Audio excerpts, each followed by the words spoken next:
Hello and welcome to the official YouTube channel of Law Prep Tutorial. This one is for all the CLAT 2027 and AILET 2027 aspirants. We're sitting in the month of July, it's about to get over, and we already know that our examination, our CLAT 2027 exam is going to be on the 6th of December, and just a week after that, which happens every single year, we will give our AILET 2027. अब बात यह है कि हम किस तरीके से prepare करें दोनों के लिए। अच्छा, ये भी हमें पता है कि जब हम क्लैट की तैयारी कर रहे हैं तो we will be eligible to at least apply for 26 national law universities, of course depending on our score and our rank. जहां पे हम एलिट की अगर हम बात करें, that is only for one national law university which is NLU Delhi. It is extremely prestigious, but it has obviously very less amount of seats as compared to CLAT. तो ना सिर्फ हम लोग सिर्फ और सिर्फ एलिट की तैयारी करेंगे, ना हम सिर्फ और सिर्फ क्लैट की तैयारी करेंगे, because at the end of the day seats 54 हो या 5000 हो, हमें तो एक ही चाहिए। और हमें अपने टाइम को इस तरीके से यूटिलाइज करना है ताकि हम लोग मैक्सिमम एफिशिएंसी के साथ दोनों की प्रिपरेशन कर सके। So let's try to understand a little bit about these two competitive examinations. पहली बात तो ये है कि क्लैट के एग्जाम में हमने करने 120 questions in 120 minutes, and elite on the other hand is 150 questions in again 120 minutes. 5 sections होते हैं कॉमन लॉ एडमिशन टेस्ट में, English, legal, logical, QT and GK। whereas on the other hand जब हम बात करें एलिट की तो logical, English and current affairs, ये 3 हमारे सेक्शंस होते हैं, क्वांट यहाँ पे नहीं होता। So let's try to understand how we can build our schedule so that हम दोनों को साथ में लेके पढ़ाई कर सके, right?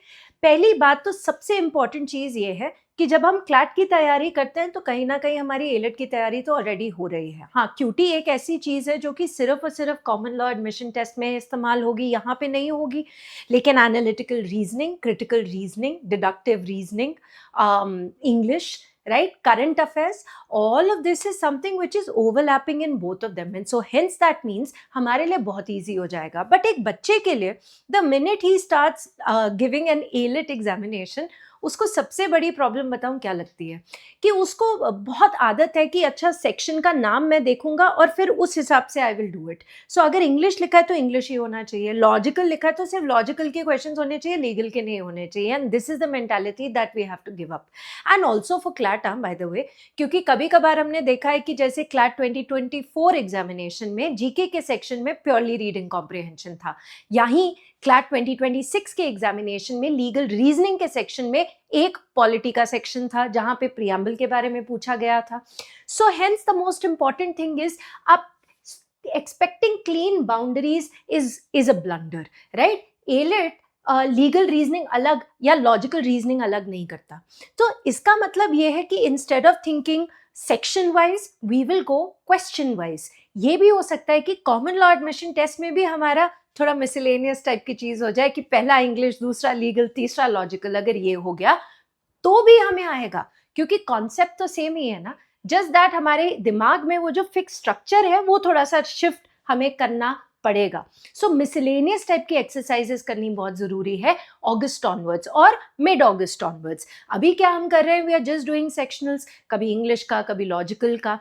Moving ahead, you should also try to do sectionals, and you should ask your coaching institutions to provide you sectionals wherein in those 30 questions you have a little bit of legal, a little bit of GK, a little bit of quant, and a little bit of English, so on and so forth, right?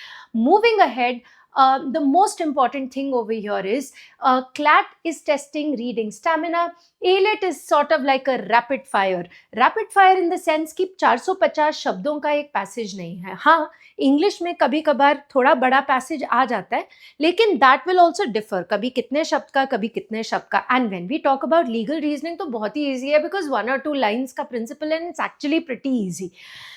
Elite में problem ये होती है कि analytical reasoning होती है और वहां पे बच्चे को टाइम लगता है, और क्लैट 2026 के बाद हमें रियलाइज हुआ कि एनालिटिकल रीजनिंग तो क्लैट में भी आएगा। तो बहुत सारे बच्चे पिछले बार के पहले से बोलते थे ma'am we are not preparing for AILET, that's why we are not going to do analytical reasoning. But now that you have to do analytical reasoning any which way for the logical reasoning section of CLAT, might as well start preparing for ALET as well, right? And how do we do that? चलो अगर हम एक particular section की बात करें जहाँ पे genuinely कुछ चीज different है, वो है GK. GK में क्या होता है, until 2019 GK of CLAT was also similar. फिर उसके बाद CLAT में क्या हुआ, 4 से 5 मेजर टॉपिक में से वो लोग कुछ 28 से 30 सवाल बना देते हैं, राइट? यहीं अगर हम एलेट की बात करें तो वो 30 questions are from 30 different topics, 30 one liners from 30 different topics. चलिए जहां पे मैं एक पर्टिकुलर टॉपिक को, जैसे Iran, Israel, United States of America, या सेंसस का टॉपिक, या स्पेशल इंटेंसिव रिविजन का टॉपिक, मैं इतनी बढ़िया तरीके से जब कर लेती हूँ तो वहां से 5 सवाल आए तो भी मुझसे हो जाएगा, वन लाइनर आए तो और ऑब्वियसली मुझसे हो जाएगा.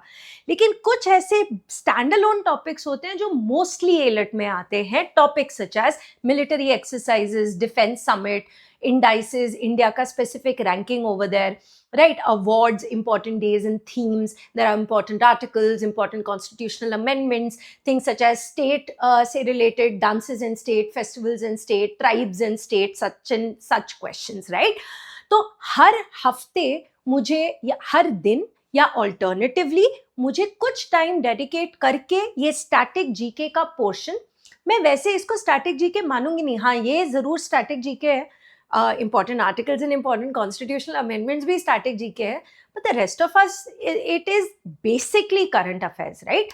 बट इसमें करना क्या पड़ेगा, इसमें आपको रट्टा मारना पड़ेगा. This is all about memorization, actually the entire GK is about memorization. You will have to take out time to do this, right? तो वो आप ऑल्टरनेटिवली कर रहे हैं या वीकली बेसिस पे 2 दिन दे रहे हैं या 1 दिन अगर दोगे ना तो फिर प्रॉब्लम होगी, क्योंकि फिर तुम एक पूरा का पूरा हफ्ते की वेट करोगे for revising those particular things. And I feel revision, repetitive spaced out revision is very very necessary for you to मारो रट्टा.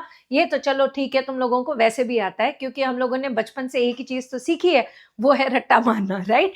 Okay, apart from that what else do we have to do now? Monday to Friday, like I say, quant का drill and analytical reasoning का drill happens every day. Now 45 minutes मतलब quant plus AR मैं बोल रही हूँ यहाँ पे. Reading stamina के लिए newspaper reading is very very important. This also happens every day. अब weekend में, अब ना this depends upon you. ये भी हो सकता है कि आप ALET का mock Wednesday को दो और Sunday को CLAT का mock दे दो.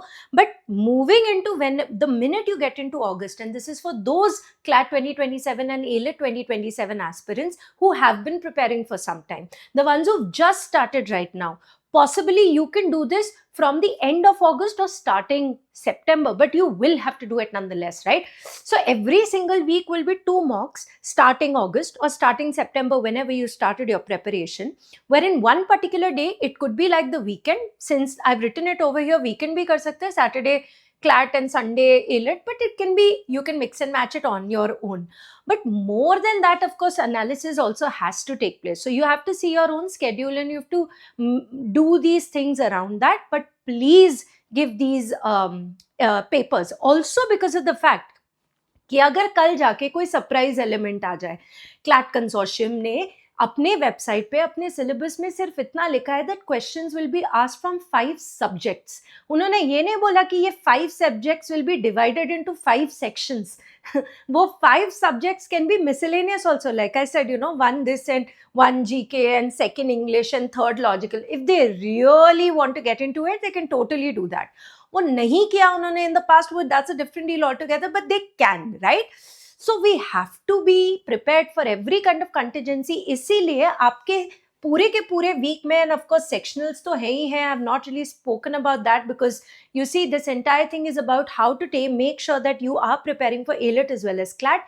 That is why I'm saying it's very very necessary on a weekly basis to do this. In fact, कुछ बच्चे तो बिल्कुल एट द फैग एंड, जैसे सितंबर अक्टूबर के महीने में 3 मॉक्स भी देते हैं, बट मैं यूजुअली ये सजेस्ट नहीं करती बिकॉज ऐसी फालतू का बहुत ज़्यादा पैनिक एंड एंजाइटी हो जाता है. ओवर एंड अबव दैट इस वजह से भी मैं सजेस्ट नहीं करती बिकॉज मॉक के साथ एनालिसिस बहुत ज़रूरी है. एंड बहुत बच्चे सिर्फ मॉक दे के अपना स्कोर देख के आगे बढ़ जाते हैं, they don't really learn anything out of it. तो कम करो लेकिन ढंग से करो.